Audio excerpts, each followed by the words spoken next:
오늘은 믿음 안에서 강건하라라는 제목으로 야고보서 말씀을 이번 주부터 쭉 묵상해 보려 합니다. 호랑이는 죽어 가족을 남기고 사람은 죽어 이름을 남긴다라고 하죠. 사실 사람이 죽어 이름을 남긴다고 하는 것은 정확히 말하면 이름이 아니라 자신이 어떻게 살았는지에 대한 삶의 이야기, 삶의 스토리를 남긴다라고 여겨집니다. 그런 의미에서 자신이 누구인지에 대한 정체성이 분명해야 하는 것이죠. 정체성이란 무엇일까요? 이렇게 설명해 볼 수 있는 것 같습니다.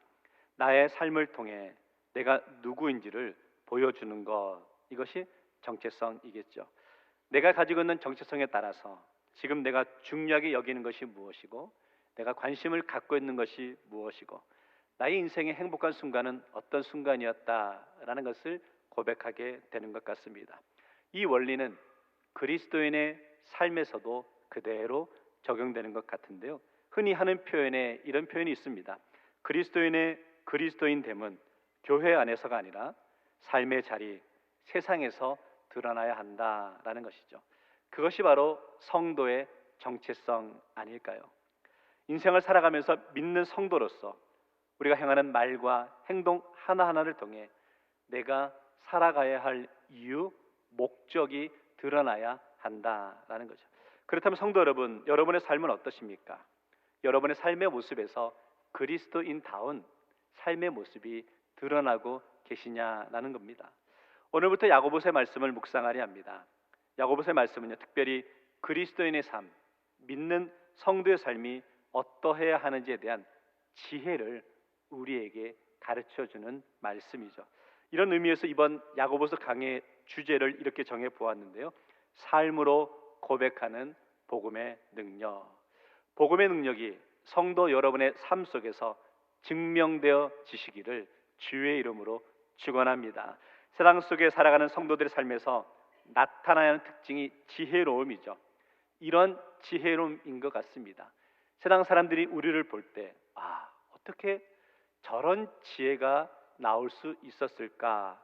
참 지혜롭다라는 그런 고백을 우리가 들을 수 있어야 된다는 것이죠. 그것이 이 시대를 살아가는 저와 여러분, 그리고 교회가 감당해야 될 사명인 것 같습니다. 오늘 우리가 살아가는 이 시대가 참 어둡죠. 힘이 들죠. 그래서 낙심하고 방황하고 절망하는 시민들이 많이 있습니다. 그들에게 인생은 이렇게 살아가야 된다라는 것을 우리의 삶을 통해 증명하며 고백하고 가르쳐 줄 수 있어야 한다라는 거죠. 야고보서의 말씀을 묵상하다 보면 인생을 깊게 보는 눈이 열리게 되는데요. 인생을 깊게 보는 눈이 열린다는 것은 이런 의미입니다.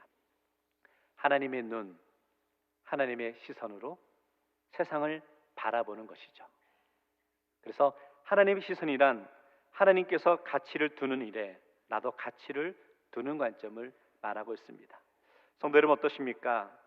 하나님의 생각과 하나님의 시선 가운데 우리도 세상을 바라보고 계신지요? 하나님께서 가치를 두고 있는 일에 우리도 가치를 두는 인생을 살아가고 계시냐는 겁니다. 하나님 세상의 평안을 위해서, 화평을 위해서 우리에게 사명을 허락해 주셨는데 여전히 우리의 관심은 세상 속에서 무엇인가 누리고 얻는데 관심을 갖고 있지는 않으시냐는 거예요. 그건 지혜로운 자의 모습이 아니라는 거죠. 오늘 우리가 야고보서의 말씀을 묵상하며 이런 고백을 하길 원합니다. 하나님의 시선으로 세상을 바라보겠습니다. 그 모습을 통해 믿지 않는 자들은 우리를 바라보며 성도의 지혜로움은 이런 것이구나 라는 것을 고백할 수 있기를 원합니다. 성도의 특징이 바로 지혜로움인데 그 지혜로움의 모습이 무엇인지를 오늘 말씀을 통해 살펴보기 원합니다. 첫 번째, 믿음 안에서 강건하라 라는 것이죠. 오늘 본문의 서론 말씀을 잠깐 살펴보면 우리 1절 말씀을 같이 함께 읽겠습니다. 시작. 하나님과 주 예수 그리스도의 종 야고보는 흩어져 있는 12지파에게 문안하노라.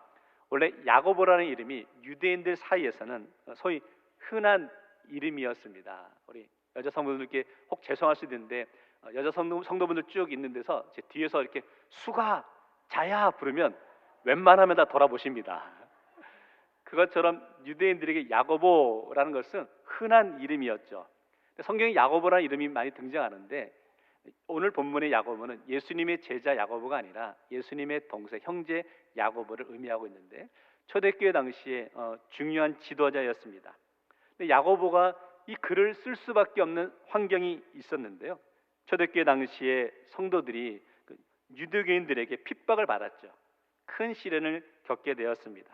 그래서 스데반 순교 이후에 유대교인들이 박해를 피해서 로마 제국의 각 지역에 흩어지게 되었습니다.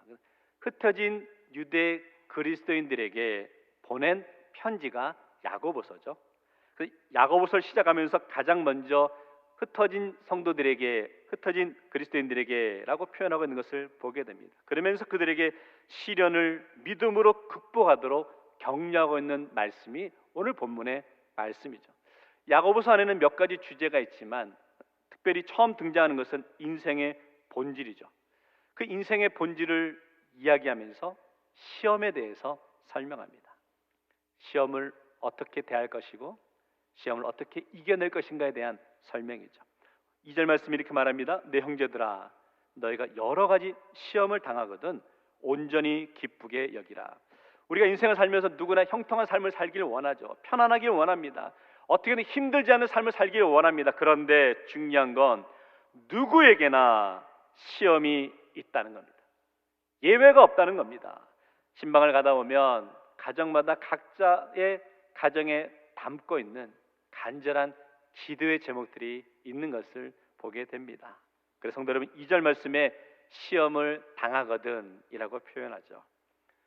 우리 개역 개정에는 시험을 당하거든 이라고 표현하지만 예전 성경인 개역 한글 성경에는 이렇게 말합니다. 시험을 만나거든 이라고 표현하죠. 시험은 만난다, 만나는 것이다 라고 설명하죠. 예상치 못한 만남도 있는 것을 보게 됩니다. 이 만남이 신기한데요, 만나면 두 가지 모습의 만남이 있는 것 같습니다. 하나는 귀한 만남이에요. 기다리는 만남, 그 만남은 설레는 만남이 있는 것을 보게 됩니다. 두 번째 만남은요, 만나고 싶지 않지만 어쩔 수 없이 만나게 되는 상황도 있다는 거예요. 피하고 싶지만 피하지 못하고 만나게 되는 상황이죠. 그런 상황이 되면 당황스럽죠. 성도 여러분, 그럴 때 여러분은 어떻게 하시겠습니까? 시험이 그렇다는 겁니다. 아무리 피하려 해도 피할 수 없는 것이 시험. 근데 오늘 삶 속에서 시험은 달랑 하나만 오는 게 아니라 여러 가지 시험이 온다는 거예요. 시험이 한 가지가 아니라 여러 가지라는 거죠. 그것도 하나씩 밀려오는 것이 아니라 한꺼번에 밀려오게 될 때도 있는 것을 보게 됩니다. 그러면 정신이 없죠.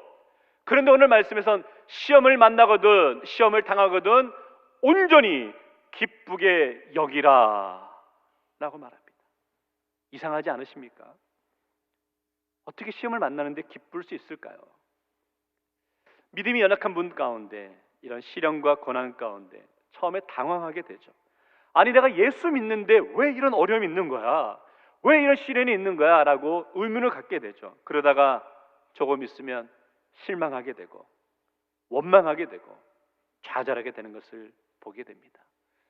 혹시 우리 가운데서도 내게 주어진 시험 때문에 원망과 좌절 가운데 있는 분들이 있지는 않으시냐는 거예요. 그런데 신앙의 깊이가 깊어지면 시련과 환난 가운데서도 인내하고 믿음으로 참고 견디며 나아갈 수 있다라는 거죠. 다시 말하면 성도 여러분, 시험이 여러분에게 있습니까? 시험은 누구에게나 있다는 거예요. 그런데 그 시험을 통해 우리의 믿음을 더욱 강하게 세워가는 과정인 줄 믿으시기 바랍니다. 오늘 말씀 제목처럼 믿음 안에서 강건해지는 것이죠. 그래서 고백하는데 우리 3절 말씀 같이 고백해 볼까요? 시작. 이는 너희 믿음의 시련이 인내를 만들어내는 줄 너희가 알미라. 시련이 인내를 만들어낸다. 시련을 통해 우리가 영적으로 훈련된다라는 뜻이겠죠. 시련과 고난의 주제는 참 어렵죠. 시련의 상황은 여전히 힘이 들고 어렵습니다.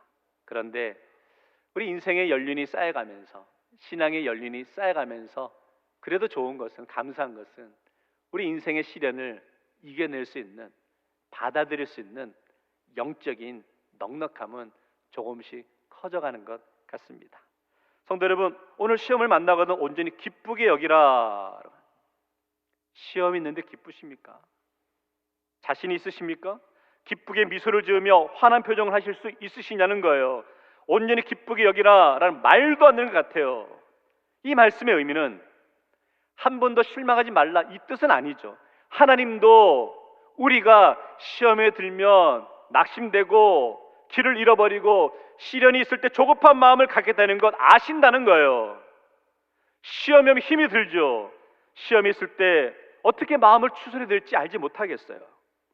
시험이 있는데 어떻게 기쁨이 있냐는 거예요. 그래서 성도 여러분, 이렇게 생각해 보면 좋을 것 같아요. 시험이 하나님께서 우리에게 주셨다라고 믿어진다면 시험의 상황이 기쁘지는 않지만 그래도 그 시험의 순간을 받아들일 수는 있으시잖아요. 왜냐하면 하나님이 주시는 시험을 통해서, 시련을 통해 우리를 연단시키시고 더욱더 강하고 더욱더 의로운 사람으로 만드는 축복의 과정임을 믿기 때문이죠. 혹시 시험으로 인해 기쁨을 잃어버린 분이 있지 않으십니까? 마음이 낙심하여 일어날 기운조차 없는 분이 있지 않으십니까? 그런 분들에게 권면드립니다.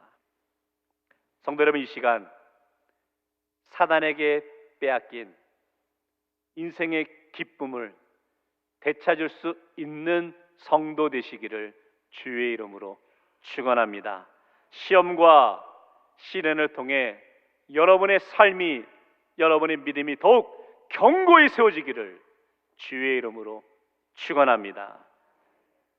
필립 걸리 목사님이 쓴 책 가운데 의자와의 대화라는 책이 있는데요. 그 1장의 제목이 뿌리를 키운다는 거라는 내용이 있습니다. 이런 내용이에요. 저자가 어렸을 때 만났던 깁스라는 나이가 많으신 의사분이 계셨습니다. 이 깁스 아저씨는 나무를 심는 것을 좋아하셨어요. 그래서 집 마당에다가 나무를 심기 시작했는데 독특한 것이 보통 새로운 나무를 심게 되면 처음에 그 나무의 뿌리가 잘 맺어질 수 있도록 물을 흠뻑 부어 주어야 맞잖아요. 이 깁스 아저씨는 나무를 심고는 전혀 물을 주지 않는 거예요.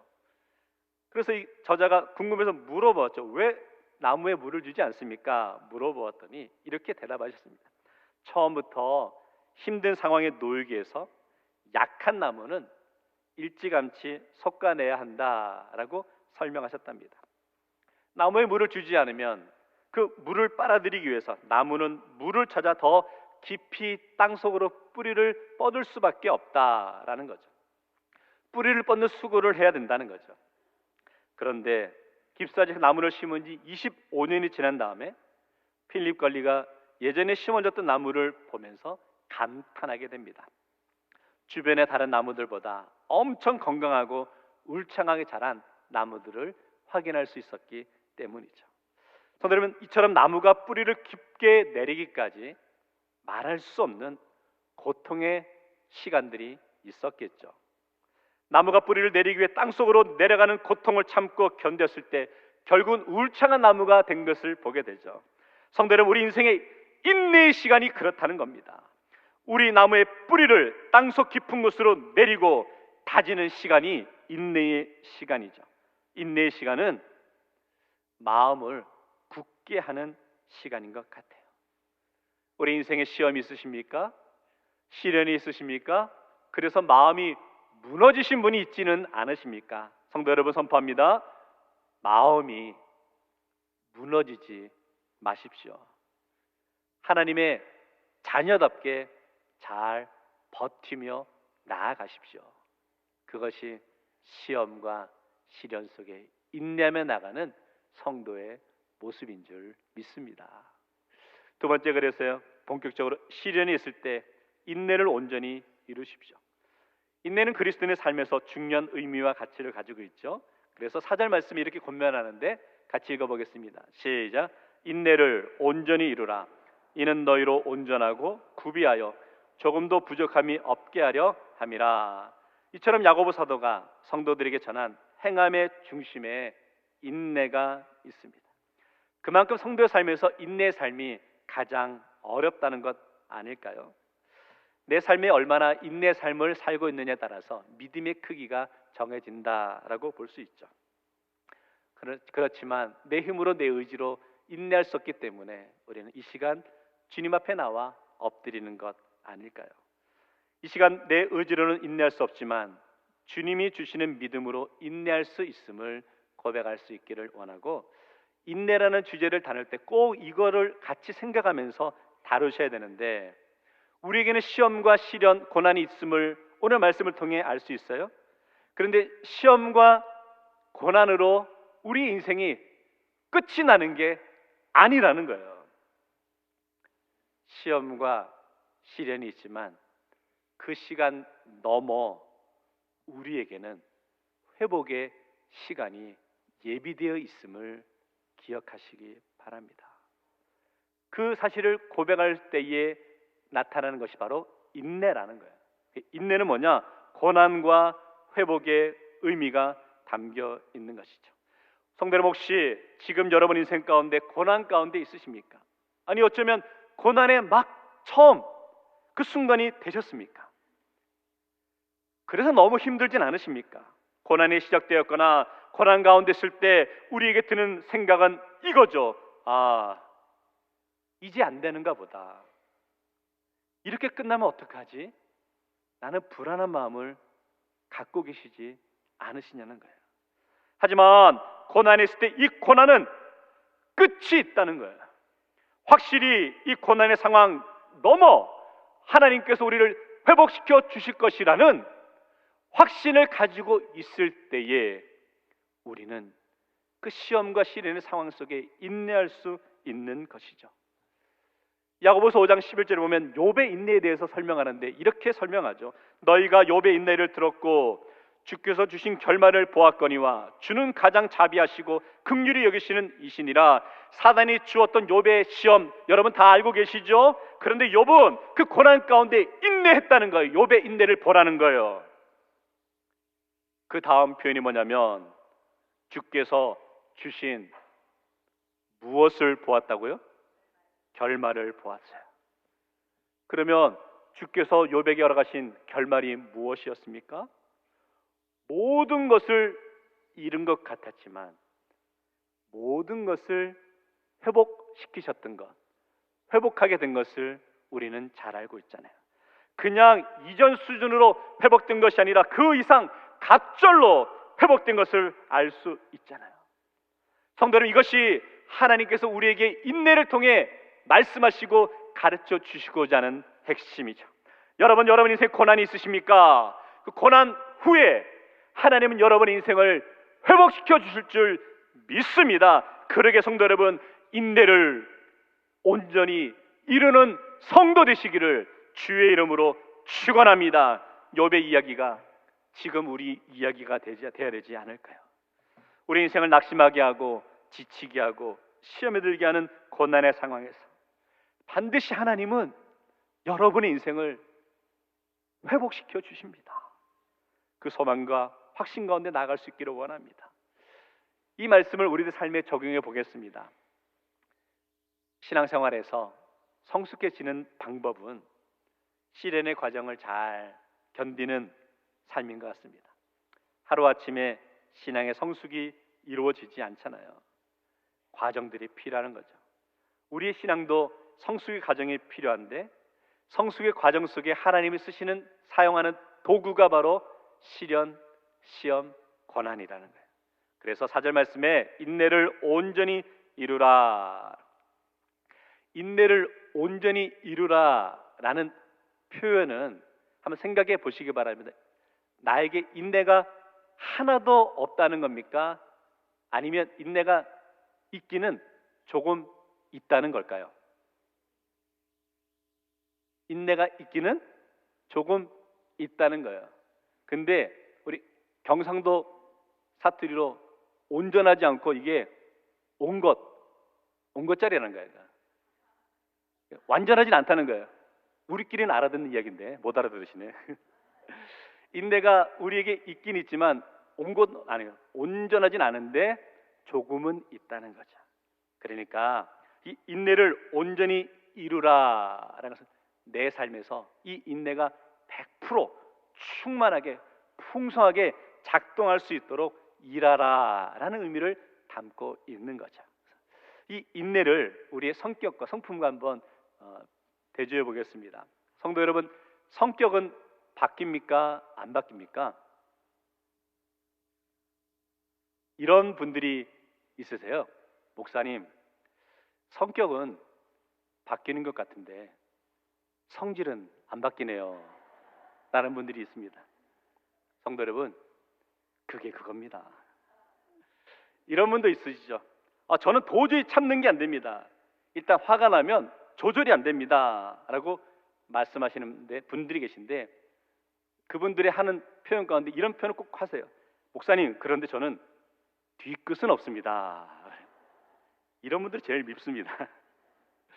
어쨌든 인내가 내 안에 있기 때문에 인내를 온전히 이룬다면 우리의 성격, 우리 성품도 바꿀 수 있다는 거죠. 그래서 내 안에서 인내가 작동하도록 만들라는 거예요. 시험을 통해서, 시련을 통해서 끝까지 참을 때에 믿음이 더욱 견고히 세워진다라는 거죠.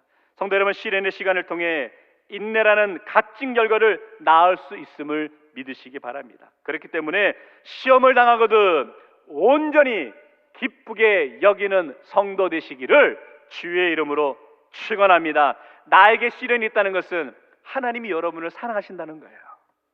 여러분을 성숙하게 만드시겠다는 거예요. 그래서 시련 앞에 인내하시고 하나님이 나를 사랑하시는구나 라는 것을 고백할 수 있기를 원합니다. 더 중요한 것은 어떤 시험이라도 하나님은 그 시험을 이겨낼 수 있는 힘과 능력과 지혜를 우리에게 주시는 줄 믿습니다. 그래서 이 시련을 이겨내기 위해서, 시련을 잘 극복하기 위해서는 기도가 중요한 것 같아요.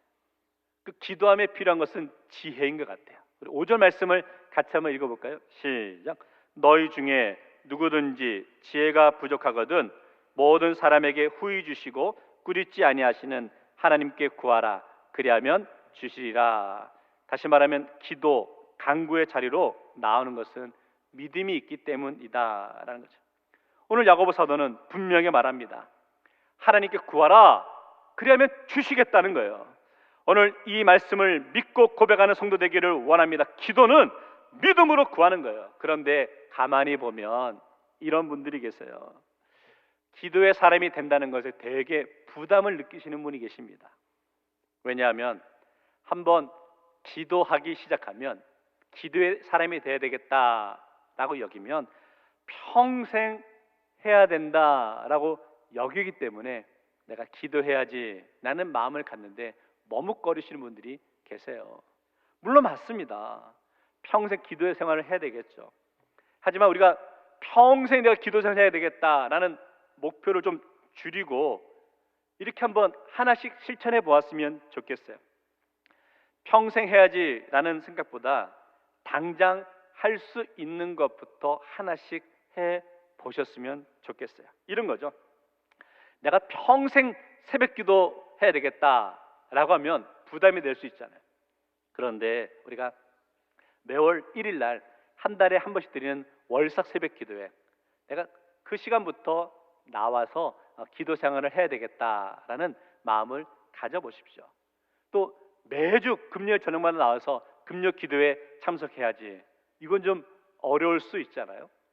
그럴 때 제가 또 인도하는 매월 한 번씩 하는 금요 기도회 때 이때라도 나와서 내가 기도 생활을 해봐야 되겠다라는 마음을 갖고 나와 보십시오. 이렇게 하나씩 하나씩 기도의 자리를 사모하시다 보면 기도의 응답도 경험하게 되시고, 그러면 평생 기도 생활을 해야 되겠다라는 마음이 여러분의 마음속에 심어지게 될 줄 믿습니다.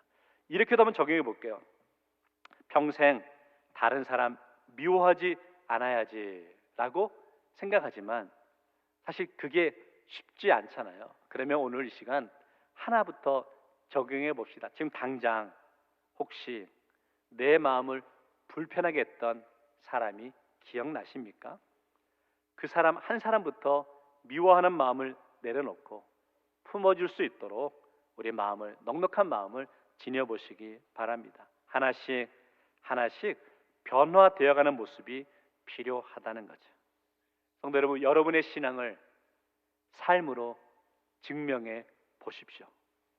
그것이 성도의 지혜라는 거예요.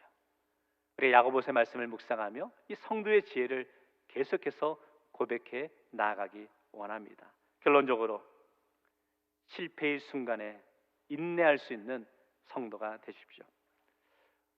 인생을 살아가면서 내가 열심히 수고했는데 그 수고함의 결과를 얻지 못하게 될 때가 있죠. 그러면 사람은 낙심하게 되고 원망하는 마음을 갖게 될 때가 있습니다.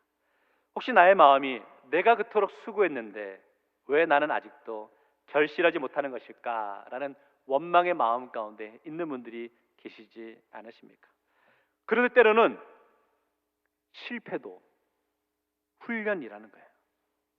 성도는 실패의 자리에서 주저앉는 것이 아니라 지금 경험하는 실패의 자리에서 인내하고 더 큰 꿈을 꾸어야 한다라는 거죠. 누가복음 5장에 보면 베드로가 밤새도록 그물을 던졌지만 물고기를 잡을 수 없었습니다. 날이 밝게 되자 더 이상 그물을 던지는 것을 포기하고는 물가에서 그물을 씻고 있었죠. 그때 예수님께서 베드로에게 나타나셔서 하신 말씀이 깊은 곳에 가서 그물을 던지라 라고 말씀하셨고, 베드로는 예수님의 그 말씀에 순종해서 깊은 곳에 그물을 던졌더니 많은 물고기를 잡게 된 것을 보게 되죠. 성도 여러분, 베드로는 갈릴리 바다에서 물고기를 잡는 어부였습니다. 평생 물고기를 잡는 일에 요즘 표현을 바꾸면 전문가였고 고수였습니다. 그런데 베드로가 물고기 잡는 일에 실패했다니까요. 밤새 그물을 던졌지만 잡은 것이 없었다고 말하네요. 무슨 말이냐면 성도 여러분, 전문가도 실패할 수 있는 것이 세상 일이라는 겁니다. 여러분 혹시 지금 여러분의 인생에서 나는 내가 맡고 있는 이 일은 내가 최고다라고 여기며 살아오지 않으셨어요? 이 일만큼은 내가 전문가야, 내가 고수야 라는 마음으로 살아오시지 않으셨냐는 거예요. 그런데 혹시 그렇게 자신만만하게 살아왔는데 그만 소위 세상 사람들이 말하는 실패를 경험하고 있지는 않으시냐는 거예요. 베드로가 밤새 그물을 던졌지만 물고기를 잡지 못했을 때 이렇게 반응할 수도 있지 않았을까요? 아, 오늘 재수없는 밤이었다. 그물을 내버려 두고 집에 가서 잠이나 자야 되겠다. 그렇게 행동할 수 있지 않았을까요? 그런데 베드로는 물고기를 한 마리도 잡지 못한 그 실패의 자리에서 내일을 위해 한 가지 행동을 하고 있었습니다. 그것이 바로 그물을 씻고 있었던 일이었죠. 성도 여러분, 우리에게도 인생의 실패와 고난의 자리에서 베드로와 같은 그런 자세가 필요하다고 여겨집니다. 한 번 실패했다고 될 대로 되라라는 식으로 살아서는 안 된다는 거죠. 분명히 물고기 잡는 일만 놓고 보면 베드로는 실패자가 맞습니다. 그러나 하나님은 베드로의 실패도 유익이 되게끔 하신 것을 보게 됩니다. 베드로가 실패했기에 주님의 말씀을 들을 수 있었죠. 베드로가 실패했기에 주님의 말씀에 순종하게 되었죠. 베드로가 실패했기에 주님의 기적에 동참할 수 있게 되었습니다. 성도 여러분, 여러분도 세상 살다가 실패할 수 있다는 거예요.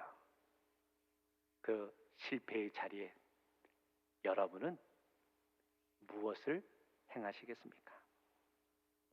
믿음의 사람은 실패의 자리에서 하나님의 소망을 기대하며 인내할 수 있어야 한다는 거죠.